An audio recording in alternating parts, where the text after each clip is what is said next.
ये जो मैंने प्रीवियस क्वेश्चन में बात बताई थी बड़ी हेल्पफुल कि हम ऑप्शन देखते हैं कि भाई प्रिंसिपल जो है वो 1400 या 1500 हो सकता है, क्योंकि टोटल अमाउंट 1770 है तो प्रिंसिपल लाजमी उससे छोटा होगा, बाकी वैल्यू 2000, 2500, 3000 तो नहीं मिल सकता।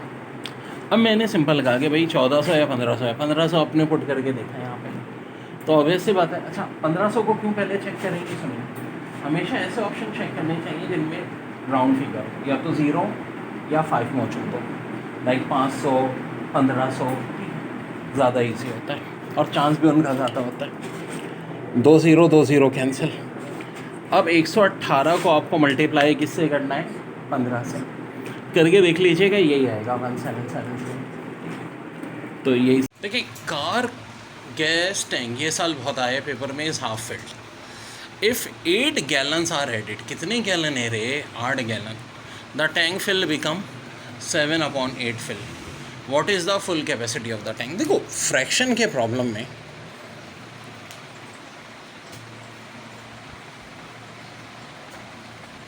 सबसे इम्पोर्टेंट चीज़ होती है 1 की। अब अगर ये टैंक हाफ फिल था, ठीक है, कितना फिल था? हाफ। हमने इसमें कितने लीटर मिला दिए? 8 लीटर। अब ये हाफ के बजाय 7/8 फिल हो गया। आपसे पूछ रहे हैं टोटल कैपेसिटी कितनी है, यानी कि वैल्यू आपसे किसकी पूछ रहे हैं? 1 की। तो बड़ा आसान एक ट्रिक बताता हूँ, इस टाइप के सवाल जब भी, बड़े वाला फ्रैक्शन कौन सा है, हाफ या 7/8? 7/8। 7/8 माइनस हाफ, चाहो तो इसको x नाम दे दो या कुछ भी करके, ठीक है, इक्वल टू किसके हो जाएगा? 8 के। 8 और 2 का एलसीएम 8, यहाँ से आया 7, 8 को 2 से डिवाइड करो कितना होता है? 4।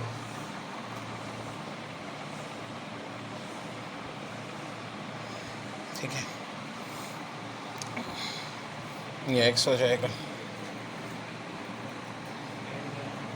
जी यहाँ 3/8 इक्वल टू 8।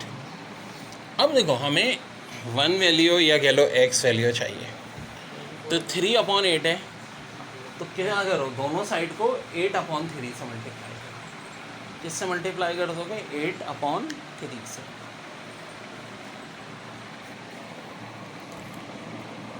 यहाँ भी 8/3, यहाँ भी 8/3, तो ये तो कैंसिल हो जाएंगे, ये हो जाएगा 64/3। इसका मतलब टैंक में जो गुंजाइश है 64/3। अच्छा 64 को 3 से डिवाइड करो तो फ्रैक्शन में वैल्यू इस तरह आएगी 24 होल 1/3। अरे यार ये वाला तरीका नहीं होता भाई, ऐसे करके, तो 20 होल 1/3। फास्ट का पास पेपर का IQ 5041 5184 5329 5476 एंड डैश। तो डेयर आप देखो, सबसे पहले 4 possibilities, addition, subtraction, multiplication, division. बढ़ रहा है तो सब्ट्रैक्शन डिवीज़न तो नहीं हो सकते। क्या बहुत बड़ी बड़ी वैल्यूज़ बढ़ रही हैं? नहीं चाहिए, तो इसका मतलब है कि मल्टीप्लिकेशन भी नहीं है, फिर एडिशन ही का चांस है। अब कितना एडिशन? तो डेयर यहाँ देखो 143, 145, 147। चौंकने वाली बात ये है कि एडिशन हो रहा है इस तरह, ऑड नंबर का, पहले 143, फिर 145, 147। अब अगला ऑड नंबर होता है 149, एडअप कर देना 5625। यहाँ देखो 7 एक ऑड नंबर है और आगे 81 है, फिर 11, 169, 50। बाहर बड़ा घूमा हुआ, लेकिन थोड़ा सा दिमाग लगाते हैं। देखो 7 ऑड नंबर, अगला ऑड नंबर क्या होता है? 9।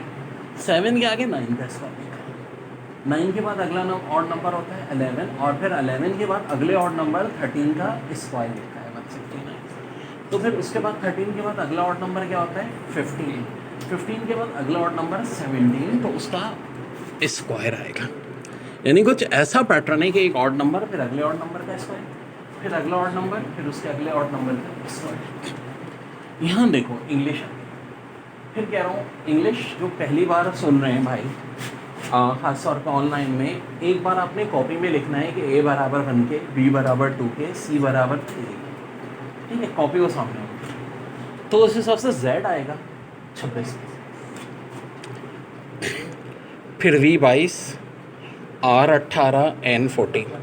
अब बड़ा आसान है, 4 माइनस हो रहा है, तो 14 में से 4 माइनस करो तो 10 आता है जे, तो इसका मतलब बिल्कुल सही पैटर्न चल रहा है। अब 10 में से 4 माइनस करो कितना आता है 6। इंग्लिश में 6 के बराबर क्या होता है, एफ होता है। सवाल तो बहुत रिपीट हुआ है फास्ट के टेस्ट में। u बराबर 9261 के, s बराबर 6859 के, r बराबर 5832 के, तो बताओ p किसके बराबर होगा। तो थोड़ा सा दिमाग लगाओ। इंग्लिश में u बराबर होता है 21 और 21 का क्यूब होता है 96। क्यूब हमें 21 तक के याद रखते हैं बच्चों, और स्क्वायर जो है हमें सिर्फ 25 तक के। और आगे एस दिया है, एस होता है 19 और 19 का क्यूब होता है 6859, आर होता है 18, 18 का क्यूब होता है 5832 और पी होता है 16 का क्यूब 4096। जी बिल्कुल, ये चलो बन गया 96। तो हमारा आंसर कि बच्चों बहुत बहुत इम्पॉर्टेंट मैजिकल ट्रिक है हमारी सिंपल इंटरेस्ट। आखिर ये सिंपल इंटरेस्ट होता है principal into rate into time, जिसे अल्लाह माफ़ करे सूट कहते हैं। प्रिंसिपल होता है ओरिजिनल अमाउंट। आपने किसी बंदे से 1000 रुपये उधार लिए, उसने कहा भाई ऐसे कैसे, तुझे मुझे 10% इंटरेस्ट देना है, यानी हर साल रकम 10% बढ़ेगी और टाइम 3 ईयर्स। अब सिंपल इंटरेस्ट में क्या होता है कि जो इनिशियल अमाउंट है 1000 रुपये, उसके हिसाब से अमाउंट बढ़ता है। इसके लिए सिंपल सा तरीका होता है, simple interest multiply by principal multiply by rate multiply by time. Principal 1000 है, रेट हो जाएगा 10%, तो इसे हम 10/100 ले सकते हैं, और टाइम 3। सॉल्व कर लो तो सिंपल इंटरेस्ट आ जाएगा 300 रुपये। तो क्या हम उसे वापसी में 300 रुपये देंगे, नहीं चला, ओरिजिनल 1000 भी तो देंगे। तो ओरिजिनल 1000 यानी प्रिंसिपल प्लस सिंपल इंटरेस्ट 1300 देंगे। अच्छा अब देखो इस फार्मूले में आपकी मर्ज़ी है, चाहो तो खाली ये लिख लो SI = PRT, तो उसमें हम क्या करेंगे, रेट को डिवाइड कर देंगे 100 से। और चाहो तो आप एक काम ये भी कर सकते हो, डायरेक्ट इस फार्मूले को ऐसे लिख सकते हो। फिर हम ज़ाहिर है रेट को 10 से डिवाइड नहीं करेंगे, बल्कि रेट की जगह खाली 10 है। तो दोनों तरीक़ों से लिखा जा सकता है। देखो जी, ये फार्मूला होता है टोटल अमाउंट के हवाले से। देखो सवाल आया था प्रिंसिपल 10,000, रेट 10%, टाइम 4 ईयर। एक तरीका तो ये हो सकता था कि मैं सिंपल इंटरेस्ट पहले निकालता, फिर प्रिंसिपल और सिंपल इंटरेस्ट को प्लस कर देता। लेकिन बच्चों एक डायरेक्ट शॉर्ट ट्रिक है मेरी, टोटल अमाउंट बराबर हो जाता है प्रिंसिपल 100 + RT/100। P से मुराद ऑफ कोर्स प्रिंसिपल, R से मुराद 10, T से मुराद जैसे कि यहाँ 4 दिया, वैल्यू पुट करते हैं आंसर आ जाएगा। जल्दी निकालें। सिंपल इंटरेस्ट बराबर होता है प्रिंसिपल इंटू रेट इंटू टाइम/100। अब देखो होता क्या है, इन चारों चीज़ों में से 3 कोई सी आपको दे के एक पूछ सकते हैं। ज़्यादातर तो होता है प्रिंसिपल रेट टाइम दे के सिंपल इंटरेस्ट पूछा जाता है। बस वक्त क्या होगा, सिंपल इंटरेस्ट दिया होगा, रेट टाइम प्रिंसिपल पूछ लेंगे, सिंपल इंटरेस्ट दिया होगा प्रिंसिपल और टाइम देके रेट पूछ लेंगे। और बड़े पास टेक्निकल क्वेश्चन भी आते हैं, जैसे कि ये सवाल आया था फास्ट के टेस्ट में, certain sum invested at what person simple interest for 10 year will yield an interest equal to the sum invested. मतलब क्या हुआ सारी बात का, देखो सर्टेन सम इन्वेस्टेड यानी principal, at what person simple interest यानी कि रेट पूछ रहे हैं फॉर 10 ईयर, टाइम 10 ईयर है, will yield and simple interest equal to sum invested. यानी सिंपल इंटरेस्ट किसके इक्वल आनी चाहिए, प्रिंसिपल के आनी चाहिए 10 साल के लिए, फिर किस रेट पर हम रखें। तो देखो फार्मूला ये है, सिंपल इंटरेस्ट और प्रिंसिपल आपस में कट जाएंगे, नहीं देखो ना ये और ये इक्वल है, कट गए, ये 100 इधर डिवाइड है, उधर जाके मल्टीप्लाई। सिंपल सी बात है। इस सूरत में या डायरेक्ट ट्रिक याद रख लो, ऐसे सवालों में ये फार्मूला होगा जब भी सिंपल इंटरेस्ट बराबर होगा प्रिंसिपल के। और अगर रेट चाहिए तो 100/T हो जाएगा। देखो ना रेट देके टाइम पूछ रहे हैं तो ये हो जाएगा। और सिंपल सी बात है, टाइम कितना दिया है 10 ईयर, यहाँ 10 पुट कर दो, 100/10 10% is certain sum invested at what person simple interest for 20 year will yield an interest equal to sum invested. देखो फिर वही बात, प्रिंसिपल किसके इक्वल दे रहे हैं, सिंपल इंटरेस्ट के। तो भाई रेट बड़ा आसान होता है, 100/10। कितने साल की बात हो गई, 20 ईयर। 100 को 20 से डिवाइड कर दो, रेट 5%। और कभी ऐसा होगा कि रेट देके टाइम पूछ लेंगे, कब की बात है, जब सिंपल इंटरेस्ट प्रिंसिपल के इक्वल होगा तो भी हो जाएगा। फिर ऊपर वाला फार्मूला लग जाएगा T equal to 100 upon person invested a sum of money for 3 years, 3 साल के लिए एट 6% सिंपल इंटरेस्ट। अच्छा जी, रेट हो गया 6%, टाइम हो गया 3 year. At the end of 3 year amount has grown to 1770, the money invested cost. बड़ा अच्छा सवाल है। पहले तो पहचानो कि जो 1770 दिया है क्या है, ये टोटल अमाउंट है। और पूछ क्या रहे हैं, सम मनी इन्वेस्टेड, जिसको हम क्या कहते हैं, प्रिंसिपल यानी कि पी। अब देखो ये फार्मूला है, T A equal to P 100 plus R T upon R. तो ये हमें पता है 1770, प्रिंसिपल चाहिए 100 ये रहा। हाँ जी, टाइम 3 है, आर 6 है, 6 3 ज़ा 18 अपॉन 100।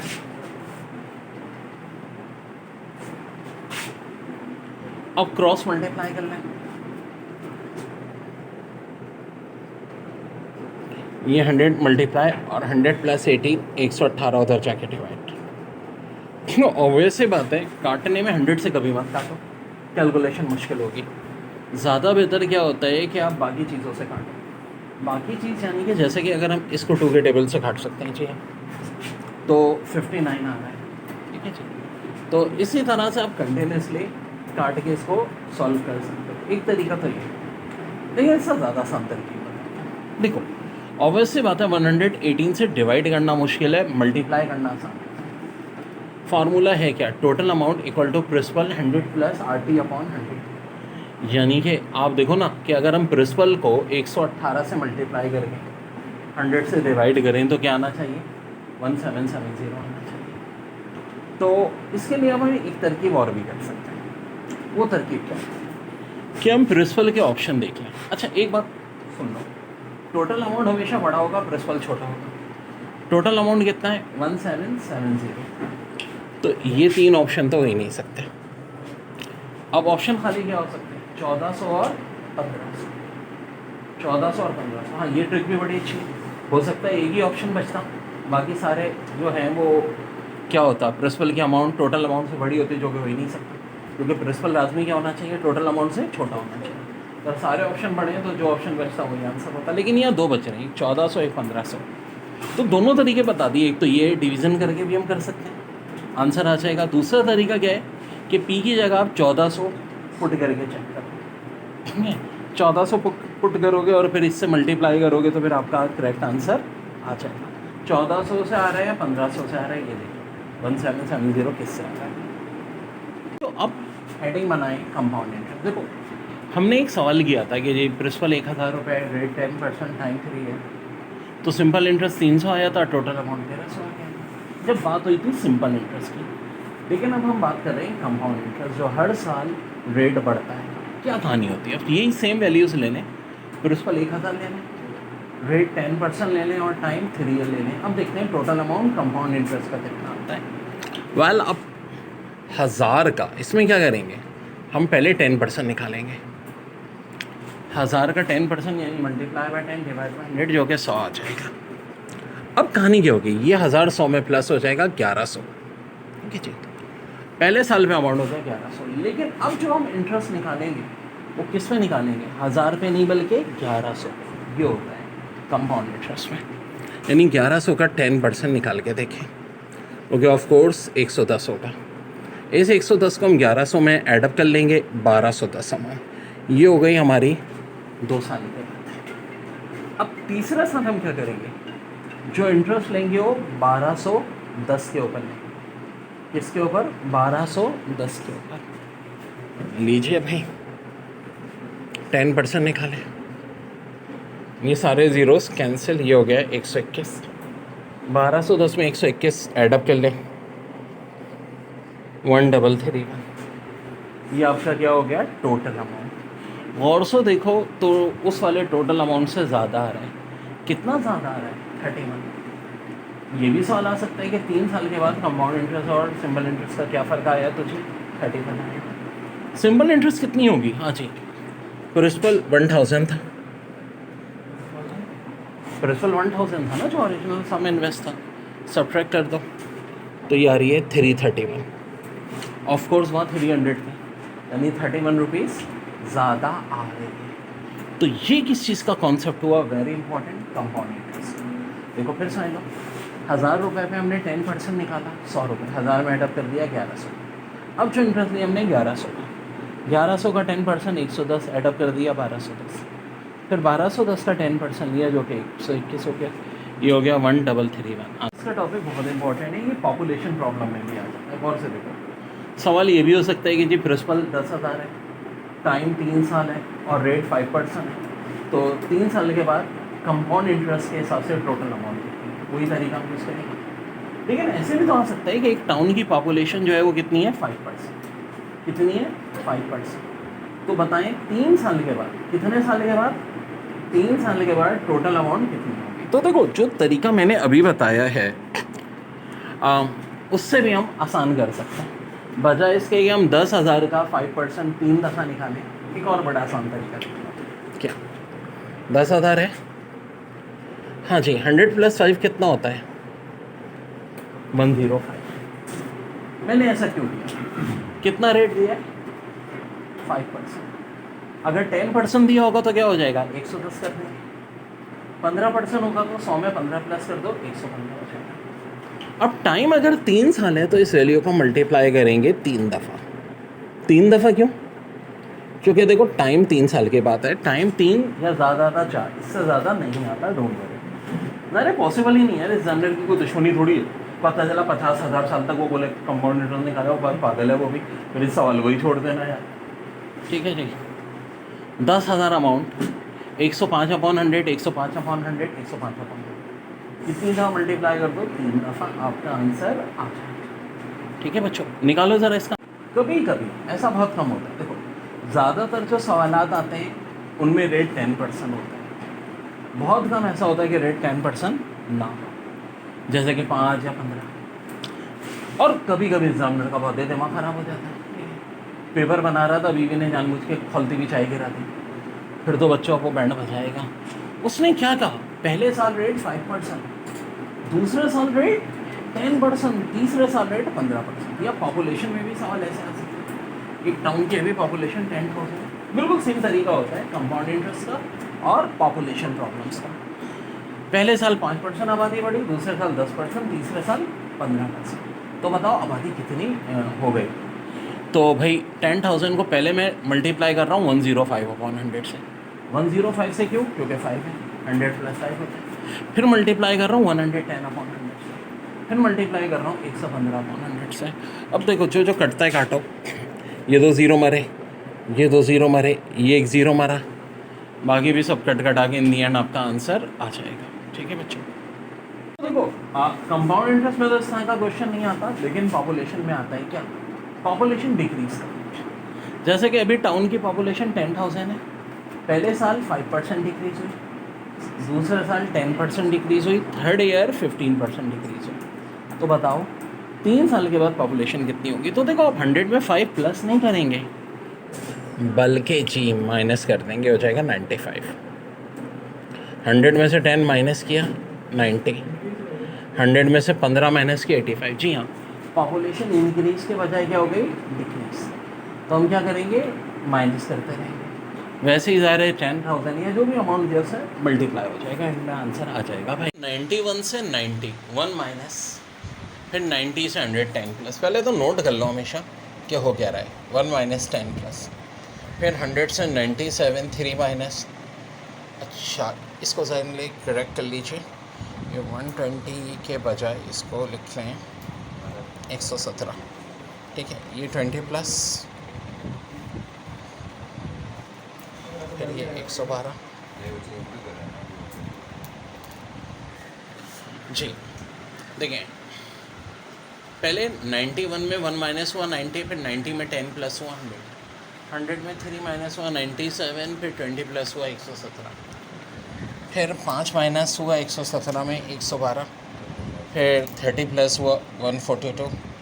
अब क्या देखो, -1 + 10 -3 + 20 -5 + 30। तो पहले -7 फिर +40, 142 में से 7 माइनस करो 135, 40 प्लस करो 175। तो ये क्या आ जाएगा बच्चों, आपका आंसर आ जाएगा। ठीक है, पास पेपर का अच्छा सवाल। Average attendance of the boys in a school on Monday, Tuesday and Wednesday is 140 and on Tuesday, Wednesday and Thursday 144.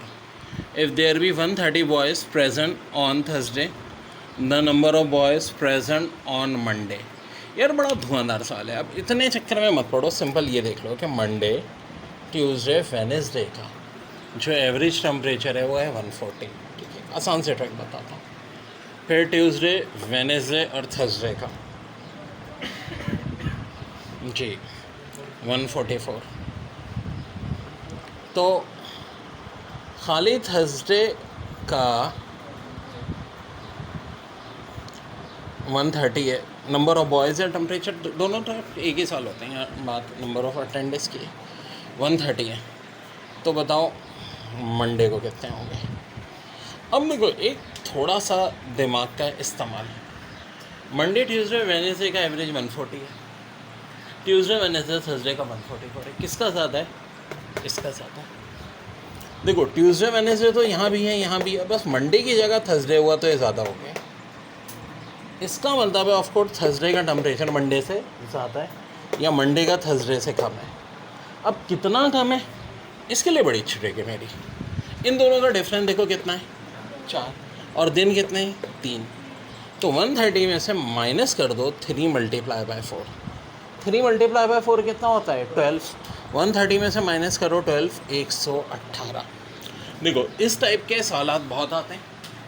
कभी वो बॉयज़ की जगह टेम्परेचर, ये सेम चीज़ होगी कि मंडे, ट्यूसडे, वेडनेसडे का टेम्परेचर इतना है।